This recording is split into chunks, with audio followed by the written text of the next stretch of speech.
ahubwo agira amahirwe utabitanga kuko akenshi babitanga babiha abajura nibo babyirira utabitanga kuko ashobora guhomba ubugingo agahomba n'ibyo atunze kubitanga ubitanga umurimo w'Imana uguhesha umugisha ibyo nibyo byiza ariko nanone nongereho ngo gutanga icyacumi ahubwo ni ugutanga ukurikije uko ushoboye cyangwa uko ushaka ushobora no gutanga 90% no kwitanga ubwa ubundi Yesu yaravuze ngo tubanze twihubwe abaroma 12:1 tubanze twihe Kristo twebwe ubwacu tubabe atubone abone yuko turabe.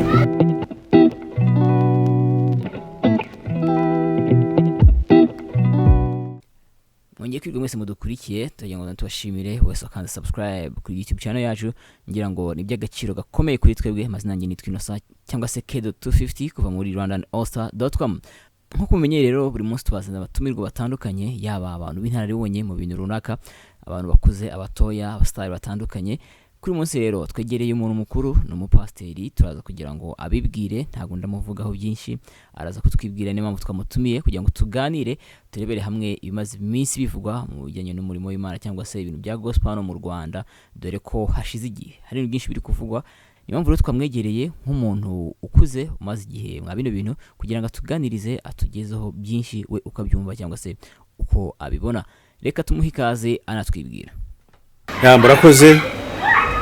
Amazina yanjye yitwa Pastor Peter Musisi nkaba n'umushumba w'itorero The Holy Living Church of Jesus Christ cyangwa se itorero riharanira ubuzima bwejejwe cyangwa ubuzima bukiranutse. Nkaba none kandi n'umushakashatsi mu bintu byitwa alternative theory cyangwa se mu byo twita stigmatized knowledge. Ibyo ni amashami y'ubumenyi abantu benshi batazi ujyanye n'ibikorerwa mu isi y'umwijima y'iki gihe.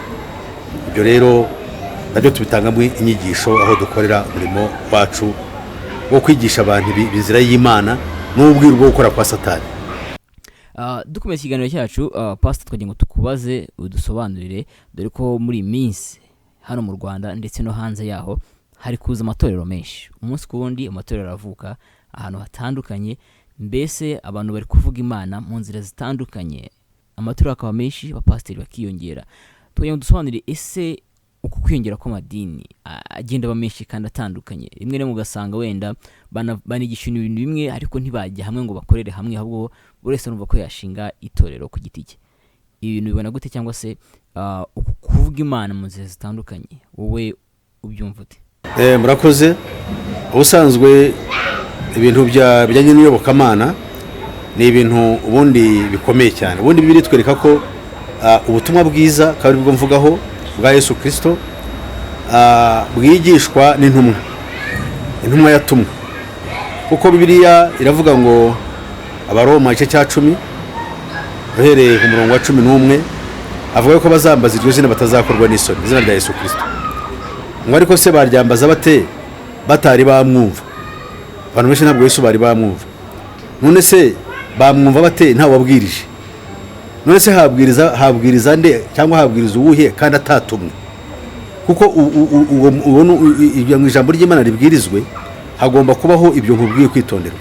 Intumwa y'ukuri Yesu yahaye kuba intumwa baraza baramutumikira nibo turabazi ariko umwuka we nanone mu magambo dusanga muri Bibiliya mu rwandiko rwandikiwe ab'Efeso cya kare uhereye ku murongo wa 11 nuko hagomba kubaho nanone umwuka agomba gukomeza gushyiraho intumwa.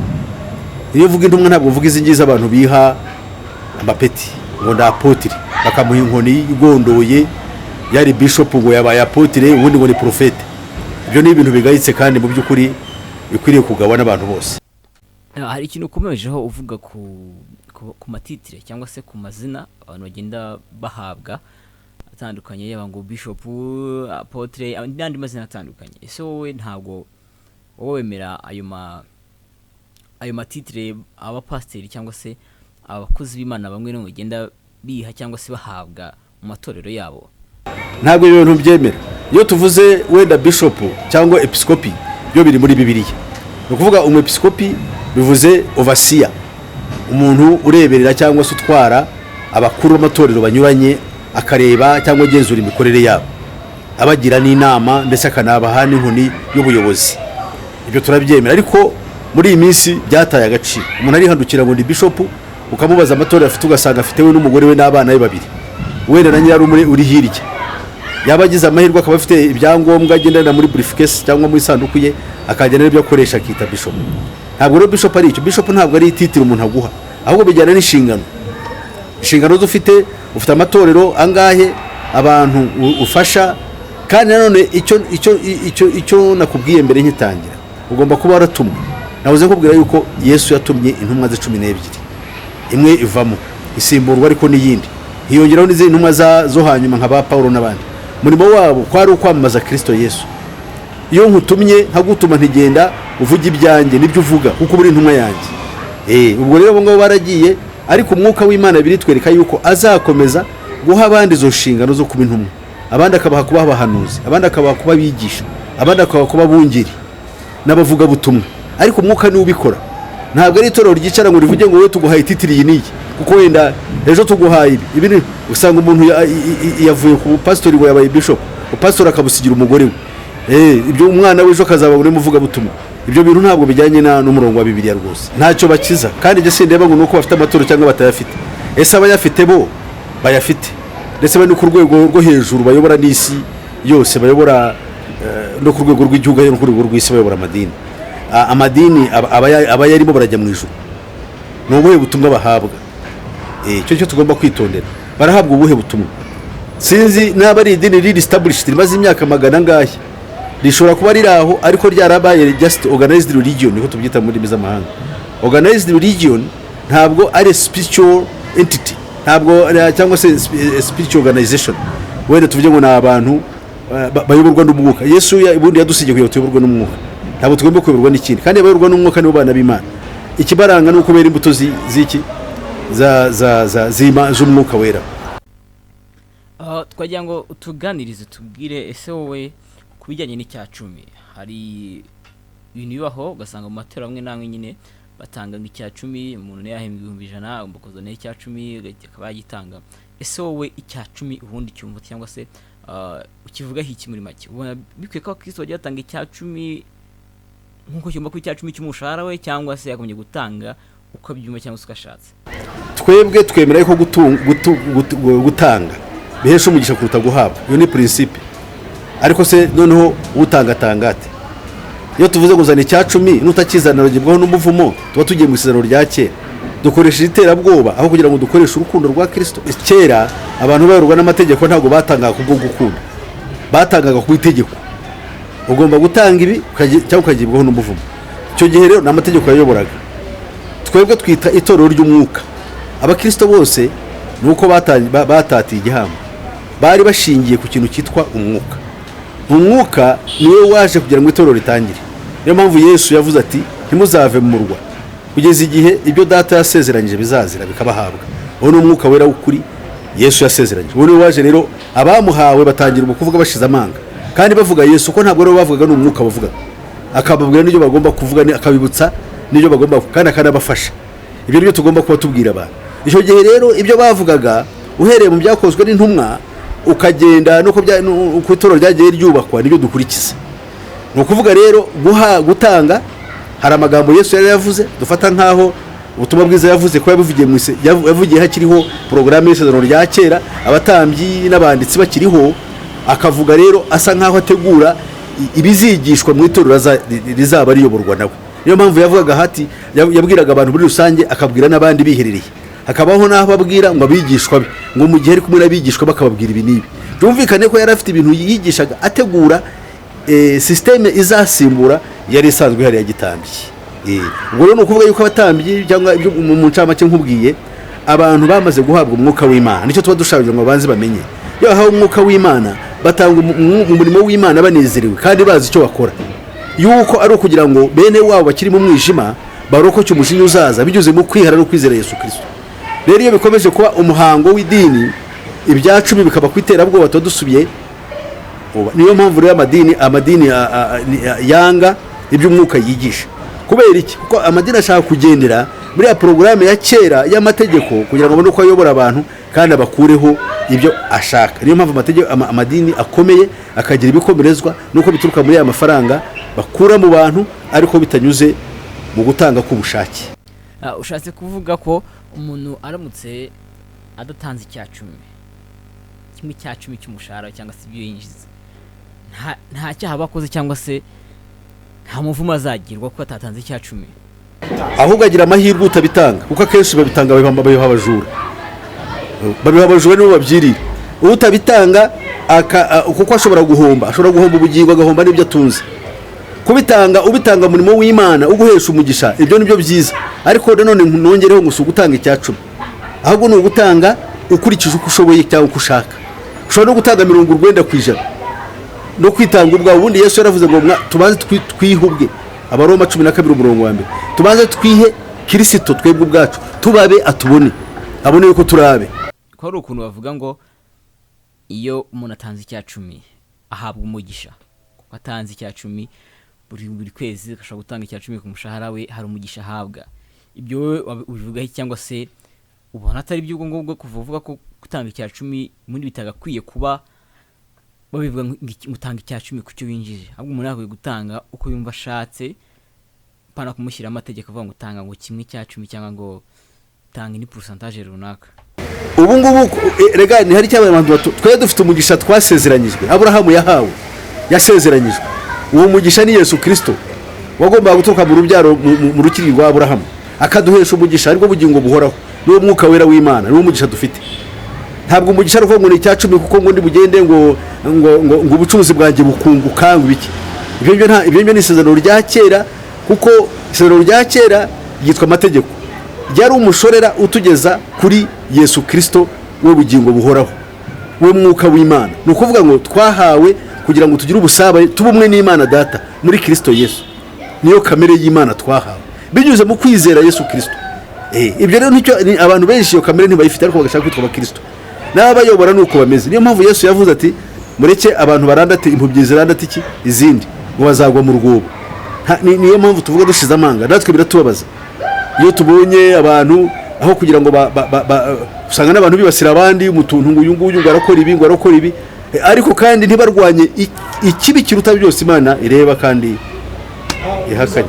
Nashaka kubaza reka tuvuge ku musore umaze iminsi ari kuvugwa cyane ku mbuga nkoranyambaga ndetse no bitangazamakuru bitandukanye, yitwa Bishop Gafaranga. Akaba akina comedy ariko asa nkaho azijyana muri bibera mu rusengero, yerekana amakosa amwe namwe ashoka abera mu rusengero. Ndetse no minsi yashize hari abapasiteri bamwe bagaragaye bavuga ko bamurwanya cyangwa se bavuga ko ibyo ari gukora ari ugusebya Imana, ibyo ari gukora bidakwiye. Twagira ngo nawe tubwire, ese ubibona gute, cyangwa se ibyo akina wowe ubifata ute, cyangwa nawe ubona koko nkuko abapasiteri bandi babivuga yabasebya Imana?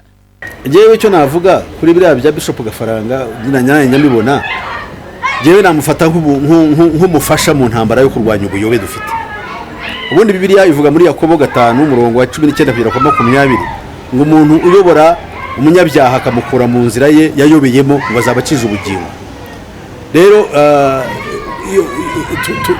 nanifite program najya nkoresha kuri radio yitwa Ijwi ry'impanda y'integuza, ariko singifite were ko ibibazo byagiye bariko duva irazogera kabundu buryo nkayishyiraho. Hari mu gice cyitwa yari ifite ibice bitatu, ariko igice nshaka kuvugaho ni cyitwa kurwanya ubuyobe kandi ubuyobe mpuzamadini. Kuyoba ni uguhusha intego. Rero Bishop Gafaranga ni Bishop nyirakira nka Bishop kandi afite abameze nkawe benshi. Je nibwira yuko uriya ahatandukanye n'abandi nuko ibya bishyize ku mugaragaro kugira ngo abantu barebe niba bikwiriye. Ariko abakorera mu bwiru, mu byumba, mu nsengero n'ahandi hose ni benshi.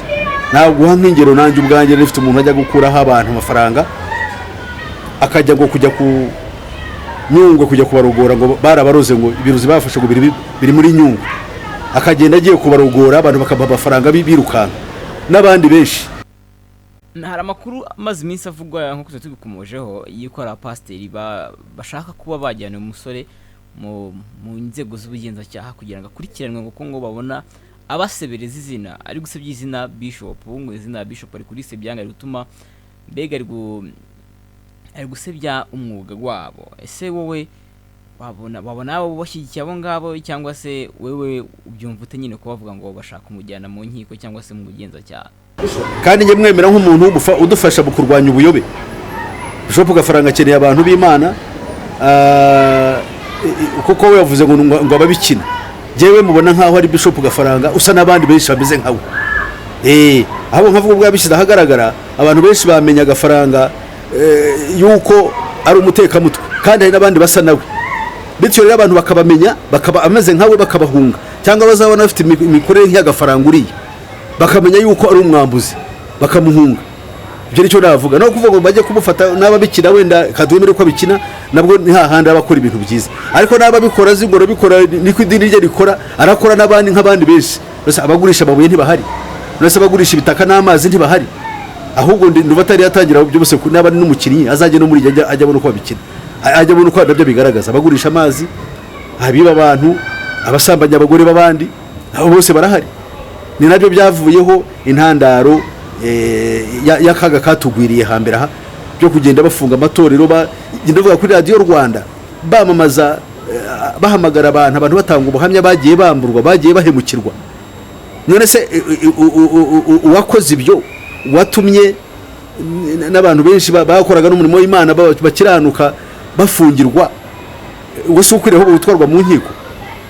Ese bo buriya ko umuntu abavuga ngo tumutware muri RIB no mu nkiko, numva bo Imana imanutse kubaryoza ibyo bakora, noneho bajya he ko RIB y'ijuru kutameze nk'iyo kwisi? Reka tugaruke ku imikino y'uyu musore Bishop Gafaranga ukomeje kugenda amenyekana umunsi ku wundi. Ese wowe ubona ibyo akina bibaho koko? Ibintu akina hari amatorero bibamo, cyangwa se hari abapasiteri n'ababishop babikora? Hari n'abakora aho birenze ibyo bakora. Sari dufite muri kano karere ibintu bijyanye n'insengero n'inyigisho za cyangwa amadini yitwa ngo na Gipantekote imaze kuba ndanze. Reba mu Buganda hari abitwa babugingo batandukanye n'abagore, bakazana abandi ku mugaragaro, bagafata impeta bakazijugunya imbere y'abantu ngo impeta nta kimaze, bakatanga ingero mbi z'abantu kuko abantu babemera nk'abantu b'Imana, bagafata bene izo ngeso, ubusambanyi bukiyongera. Noneho n'ibintu bijyanye no kubaha, nkuko Bibiliya ivuga ngo uburiri bw'abasezeranye kwa bw'abashakanye ububwera bwubahwe, bukaba bihindutse noneho uburayi. So ibyo rero tukaba tabyihanganira. Nkaba nibwira yuko ahubwo azadufasha ajya kuri ubushakashatsi yerekane byinshi, ni mu gihe niba abikira. Gihe cyo nabivuzeho na kera, nigeze kubyumva ntanga inama, ndavuga nti Bishop Gafaranga biri yakora sicyo kibazo. Twebwe nk'itorero ryo mu Rwanda noneho dufite ikibazo gikomeye cyane. Dufite abantu bahagurutse, nk'ubu hari umuntu urimo ushaka kuzana igitabo kizasimbura Bibiliya ngo na Qur'an. Umugabo yitwa Edward Mubaraka, ndetse ngo niyo kizasimbura gisubiza abanyarwanda ku Mana y'ukuri, ariyo Mana y'u Rwanda. Uwo muntu abo ba bishop n'abandi bose basakuza nta wari wagitekereza ko ikintu ari ikibazo, ubwo nicyo kibangamiye umurimo wacu by'ukuri wivuga butumwa. Hari uwitwa Umugabo John ari bafite ikiganiro cyitwa ubwirukirimbuzi, koko n'ubwirukirimbuzi kuko burarimbura ubugingo bwa benshi. Ariko we abivuga yigisha, avuga yuko agaragaza ubwirukirimbuzi ngo bwihishe mu madini, akarwanya Bibiliya ku mugaragaro, agafurika ibyanditswe, akabisobanura uko ashatse ndetse n'amateka yayo, ku buryo yafashe n'igitabo cyitwa icy'ibyanditswe cyanditswe na Yohana Intumwa, avuga yuko cyanditswe n'uwitwa John Preston. Uwo nguyo ugiye uramushakashaka ugasanga ni umuntu wabayeho mu kinyejana cya 12 mu gihe cya za crusades, ntaho ahuriye na Yohana Intumwa ya Yesu. Ariko ibyo bintu abantu barabyemeye, nyamara abo ngabo babyumva ntibanabikora. Nagiye n'inama mvuga ntiyaba nabonaga n'abandi bantu bazima, tugashaka channel ya radio cyangwa ya televiziyo aho tuvugururiza ibyo abantu nk'abo bagenda bakora bigisha abantu. Ariko nta muntu ubyitayeho. Kubera iki? Ntago bashishikajwe no kurwanira cause cyangwa umurongo w'ubutumwa bwiza bwa Yesu Kristo, ahubwo barwanira ibintu bijyanye n'ibyo bakoraga bariragaho kugira ngo bijye gushyirwa ahagaragara. Ndiko nabifata kuko icy'ingenzi ntibacyitayeho, ahubwo bari kwaka inyuma y'ibidafite umumaro. Ni nk'uko waba inzoka yaza mu nzu ukayihora ukajya kwirwaka inyuma y'igihiri cyangwa y'imbaragasa. Icyo ngibyo rwose mpanuva binambabaje kuvuga ngo abantu bagiye kwirukanka inyuma y'umwana nkuriye. Ni ikibazo gikomeye cyane. Njye Gafaranga mubonye nareba ukuntu twakwigaho ubwo gahunda yo gukomeza kugaragaza ubuyobe n'amarorerwa arimo akorwa mu izina rya Yesu umwami. Cyo nabanza gukora. Cya kabiri, abamurwanya bari bakunze nuko nabasaba tugahura mu nama yiga ku kibazo cy'ibyo Gafaranga avuga, tukareba uburyo cyarandurwa. Gafaranga n'abasa nawe imikorere yabo uburyo yarandurwa ikava mu murimo w'Imana. Buri muntu abivuga uko ashatse. Noneho hari na gahunda ivuga amadini ntakwiriye kwinjirana, nta dini rikwiriye kugenzura irindi. Bwari uburyo bwa Satani bwo kugira ngo ubuyobe bugwire. Ariko nagira ngo abantu bubaha Imana, abakozi b'Imana mu Rwanda, itorero ryo mu Rwanda rifite ibyago bikomeye cyane. Bagerageze kubaha Imana kuko urubanza rugiye gusohora. Kandi jambo ry'Imana riravuga ngo uwigisha ntibakaba bigisha benshi muri mwe, ngo kuko bazabazwa byinshi. Naba ugiye guhagarara wigisha, igisha ibindi bintu bisanzwe uba warabyuzi wenda wigishijwe, bidafite icyo bikora, bishobora kuba byangiza byinshi yego, ariko bitica ubugingo bw'abantu. Abantu bubahe yuko ubugingo bw'umuntu, umuntu w'indakoreka, ubugingo bwe bwaguzwe amaraso, Imana yabutangiye ikiguzi gikomeye, nta kubukiriraho rero. Uba ushakaho inyungu cyangwa se ushaka kugira ngo uburimbuze. Abantu rero bakwiriye kugira ubwenge, bakubaha Imana kandi bakayihindura umushyitsi.